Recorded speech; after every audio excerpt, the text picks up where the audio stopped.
The Galactic Council's announcement echoed across every star system. Earth is a lost cause. Quarantine it. Ships flashed through the void, headed straight for the blue planet. Jake Murphy stood in the vault chamber, heart pounding. This can't be happening. The Corvette beside him growled low. They want to erase humanity. Back on is Stellar Dawn. The ship's crew scrambled to prepare defenses. Alien soldiers readied their weapons. Scientists locked down research stations. But Jake was focused on one thing, Earth. He pulled up a star map. Red blips marked quarantine fleets moving closer. We don't have much time. Captain Yelrin's voice crackled in his comms, bitter and urgent. We should surrender. Resistance is futile. Jake clenched his jaw. We're not surrendering. Not now. The LINC-F4GT. The Corvette warrior stepped forward, eyes burning. I will stand with you, human. Together, we fight. Other aliens began to rally, inspired by the Corvette's loyalty. We need allies.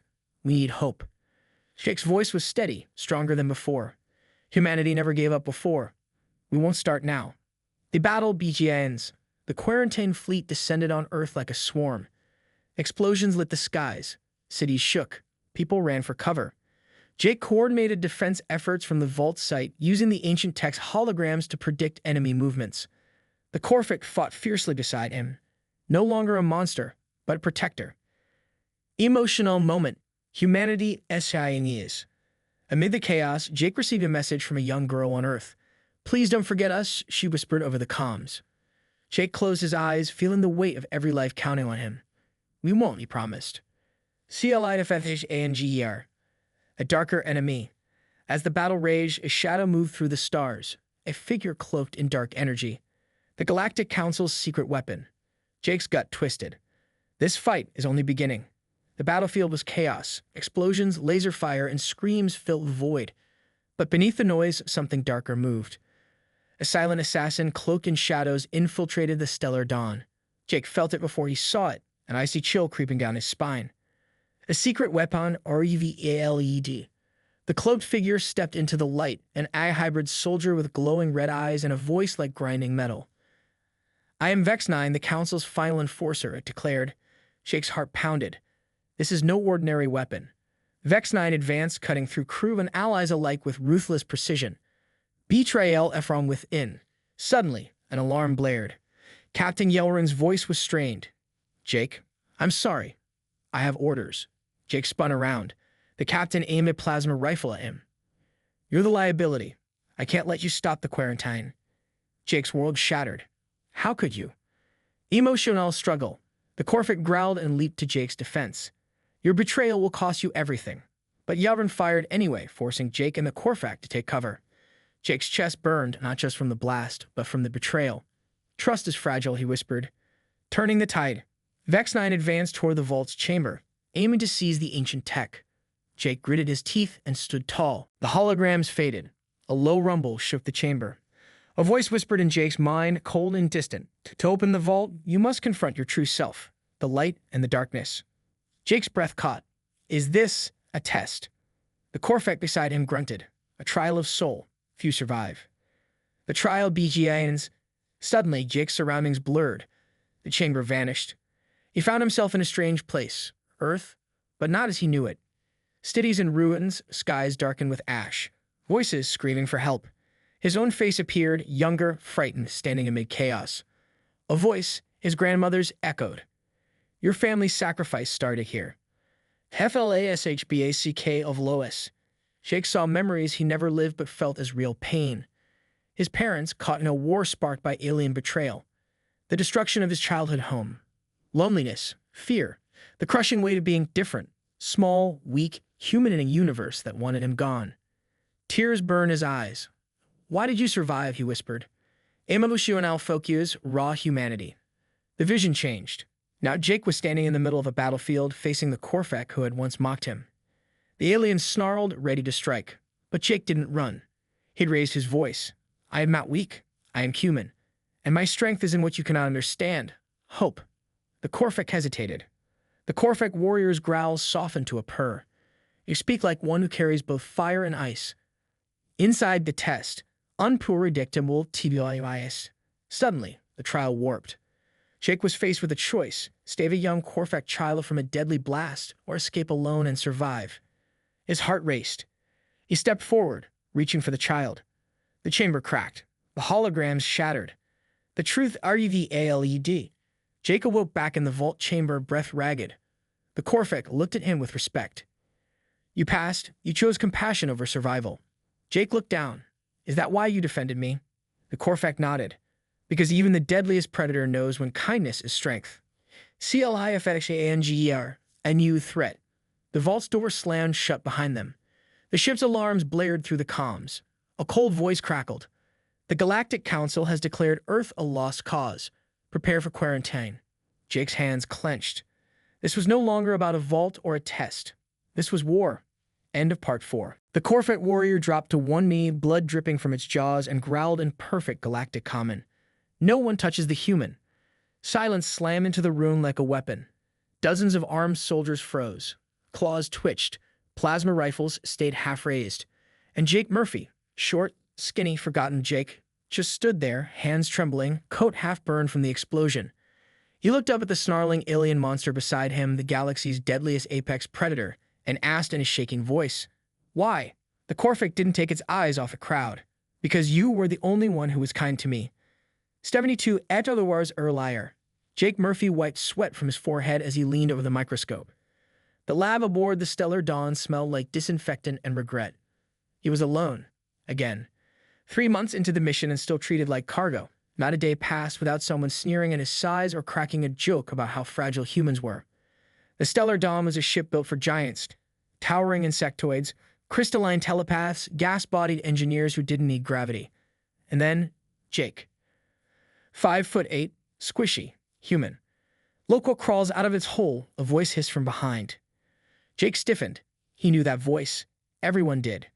Commander Rectal, a Corvac elite, muscles like coiled armor and teeth like polished blades. He stood over 8 feet tall and radiated threat like a sun radiates heat. Jake didn't turn around. Morning, Commander. Rectal stepped into the lab, claws tapping the floor. I've seen meat rations with more courage. The 2 Zarnax crew behind him chittered with laughter. Jake focused on his samples, face hot with shame. Rectal loomed behind him. You know why the Corvac don't eat humans? Jake swallowed. Because humans are sentient? No, Rectal grinned, showing fangs. Because your fear ruins the flavor. Laughter again. Jake didn't flinch. Not this time. He just kept working. Because the truth was, he was close. Closer than any of them knew. His research wasn't some backwater assignment. It was about a new microbial sequence found on a derelict space station. Something old, something strange. And something alive.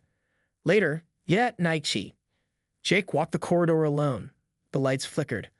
A coolant leak hissed nearby. And then he heard it. A roar. Raw, unrestrained, not animal. Something worse. Something intelligent. He turned a corner and stopped. Rectal was on the ground, bleeding, arm torn, breathing ragged. And standing over him was another Corvac, bigger, older, with scars that told stories no one dared ask. It looked at Jake. Then it dropped something on the floor, a datapad. Blood smeared the screen, but Jake saw one word flashing: human. Now, back to the echo case scene. Jake still didn't understand what was happening. The alien who had just slaughtered 5 armed guards now stood beside him like a protector. The rest of the ship's security team had surrounded them, and yet none dared move. The Corvac elder, the one who had bowed, turned to the crew. In my species, we honor those who show kindness without strength, who act with dignity when they are powerless. This human treated me as equal. He paused, then pointed at Rectal's bleeding body. This one treated me like an animal. A Zarnax officer dared to raise its voice. He's just a human. Why do you care? The elder didn't blink. Because only humans remembered what we were before we became monsters. Jake whispered, What? What do you mean? The Corvac turned his full attention to him now, and Jake saw something in those golden eyes. Not rage, not pride.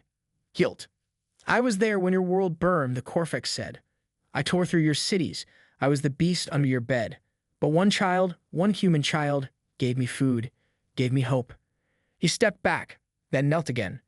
You wear that child's kindness like a second skin, and I will protect it with blood. CLIFXANGER. Tension rises, alarms blared. The captain's voice cut through the speakers. Unknown vessel inbound. Shields up. Everyone in battle stations. The Corfec looked to Jake. You have enemies, human. But now, you have me too. And for the first time in months, Jake Murphy smiled. The alien warship didn't hail. It just opened fire. Red beams of plasma ripped through the black, crashing into Stellar Dawn's hull. The ship shuddered. Lights died. Gravity flickered. Jake Murphy slammed into the bulkhead, blood trickling from his forehead. Beside him, the Corfec warrior crouched low, shielding him with a body made for war. Is it them? Jake whispered. The alien only growled. They found you faster than I expected. 10 minutes earlier, armory locked down. The emergency klaxons screamed as crew scrambled into defensive positions. Jake stood awkwardly between towering soldiers, some with weapons fused into their arms, others telepathically linked into command clusters. Nobody looked at him. Nobody except the Corfec. I need to know what's going on, Jake said, voice trembling. The Corfec, name still unknown, handed him a battered datapad. Its surface was encrypted, but human fingers triggered it. Recognition protocol. Jake stared in confusion. Why is it coded to me? Because it belongs to your bloodline, the Corfec said. You are not the first. Jake's heart skipped. My family. The alien nodded. Your grandmother, Dr. Lena Murphy. The first human to walk into Corfec territory and leave alive. Jake blinked. She died when I was 2.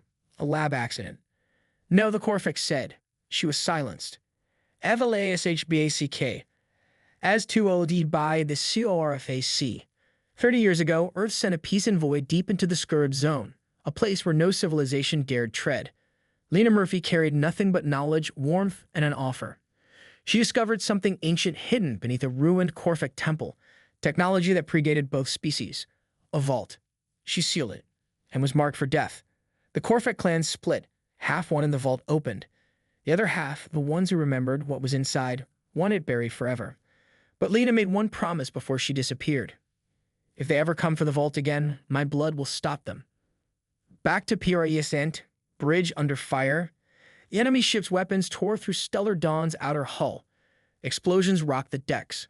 Captain Yelrin, a creature of liquid crystal and ruthless logic, shouted, they want the human. Surrender him or we all die. No, Jake yelled. You don't understand. We understand perfectly, the captain snapped. You're a liability. Suddenly, claws slammed into the captain's chest. The Corfec roared, lifting Yelrin off the ground. You betrayed the only innocent aboard to buy your survival. He threw the captain aside like scrap. The crew stood stunned, guns raised. Nobody fired. Jake stepped forward. Let me talk to them. The ones on that ship. The Corfec's eyes narrowed. They won't listen. I'm not doing it for them, Jake said. I'm doing it for her. For Lena. A few minutes later, transmission sent. The enemy ship finally responded. A single figure appeared on screen. A pale humanoid with golden implants across its skull. Designation, human. Lineage confirmed, you will deliver the vault key. Jake's mouth went dry. I don't have it. You're the key, the figure said. You were engineered. Your genes hold the final sequence. Jake's legs buckled. Engineered? The Corfec caught him before he hit the floor. They lie. The enemy continued, surrender or we breach your ship and extract you directly. Your blood will serve either way. Tension builds. Time ruminating out. Jake turned to the Corfec. What's inside the vault? The Corfec's voice dropped. Pain. Regret. The reason our species became monsters is a weapon made from memories. Yours, mine, hers. Jake stared at his shaking hands. And I'm the only one who can open it. The alien nodded slowly. Then let's not run anymore, Jake said. We're going to the vault. CLIFFANGER. New quest, begins. Just as another blast shook the ship, the Corfec grabbed a hidden control panel. A section of the floor peeled away, revealing an escape pod. Where does it go? Jake asked. The Corfec smiled grimly. To where this all began. They stepped in together. And as the pod launched into the black void of space, a dozen enemy ships turned to follow. This ends now. With the Corfec at his side, Jake fought back using cunning, courage, and unexpected allies. CLIFFANGER. Sacrifice and hope. As the fight escalated, the Corfec was struck down, falling to the floor. Go, it gasped. Finish this, for all of us. Jake's eyes burned with rage and sorrow. He made a silent vow. I will not fail. Not now. Not ever. The vault chamber was a battlefield strewn with debris and smoke. Jake stood alone, his breath heavy but steady. Vex-9 loomed, its red eyes blazing, ready to destroy the last hope of humanity. But Jake wasn't afraid. You don't understand what it means to be human. The power unleashed. Jake reached into the vault's core, feeling the ancient technology respond to his bloodline. A surge of energy coursed through him, a mix of his grandmother's sacrifice, humanity's pain, and their unyielding hope. Light exploded outward, pushing Vex-9 back. The weapon faltered against the force of raw human spirit. Emotional resolution. As the dust settled, Jake looked at the Corfec's fallen form. Your strength was more than muscle, he whispered. You got to carry their legacy forward, human and alien united. The Galactic Council reacts he's. Across the stars, the quarantine fleets hesitated, then began retreating. Jake's defiance had ignited something in the galaxy. A new respect. A new fear. Humans were no longer the small species to be mocked or ignored. Final mini-SHG. Jake turned to the crew, battered but unbroken. We survived because we chose hope over fear, compassion over hate. He smiled softly. This is only the beginning. Ending. Emotional CLOs you are. From a lonely human laughed on a distant ship, Jake had become a symbol, a beacon of strength, resilience, and unity. The small human who changed the fate of the galaxy. The galaxy's deadliest predator was not a monster. It was humanity's spirit, unbreakable and fierce. The pod's metal walls hummed softly. Jake's fingers trembled over the datapad, scanning encrypted codes left by his grandmother. Why does this feel like it's watching me? He whispered. The Corfec beside him grunted. Because it is. The journey is the forgotten planet. The escape pod cut through space at breakneck speed. Ahead lay an uncharted world, a cold, silent rock known only as Isharanine. The Corfec explained. This was your grandmother's last refuge. She did the vault beneath its surface. Jake stared out the viewport. The planet's barren deserts looked lifeless, but something whispered beneath its dust. I need to see it for myself. The Corfec nodded. Be ready. The vault remembers everything, the good, the bad, and the terrible. Arrival and descent. It landed near a jagged mountain range where ancient ruins clawed skyward like broken fingers. Jake felt a strange pull. The air smelled faintly of ozone and rusted metal. Together, they navigated a labyrinth of tunnels, their footsteps echoing. The Corfec growled softly. This place holds secrets not meant for your kind. Yet it welcomed your grandmother. Jake held the datapad tighter. She trusted me with those secrets. I have to understand. The vault d'or. At the heart of the ruins stood a massive door, covered in glowing glyphs, symbols that pulsed like a heartbeat. Jake stepped forward. His blood felt cold and hot at once. He placed his hand on the glyphs. The symbols reacted, shining brighter. The vault was alive. It was waiting. Suddenly, a voice echoed in his mind, his grandmother's voice. Jake, if you hear this, you carry our past and our future. You are the key. Inside the vault. The door slid open with a hiss, revealing a chamber filled with holographic memories, scenes of war, peace, betrayal, and hope. Jake saw visions of his grandmother negotiating with alien leaders, then scenes of horror as the Corfec clans descended into chaos. And then he saw something terrifying. A machine, an ancient device built to harness emotion. A weapon that turned kindness into pain, hope into despair. The Corfec's growl grew louder. This is why we became monsters. A Shotskiting, a revelation. Jake's heart pounded. Grandma was trying to destroy it. Not destroy, said the Corfec. Contain, because if it fell into the wrong hands, it could consume entire worlds. Suddenly, the vault trembled. The ancient tech had sensed their presence and was waking. CLI to Fetishagangir. Vault's true purpose. The holograms flickered. One final message played. A distorted human face, warning. The vault chooses its master. It will test your soul. Are you ready to face what you carry inside? Jake swallowed hard. The vault was no longer just a secret. It was a challenge. And the galaxy was watching.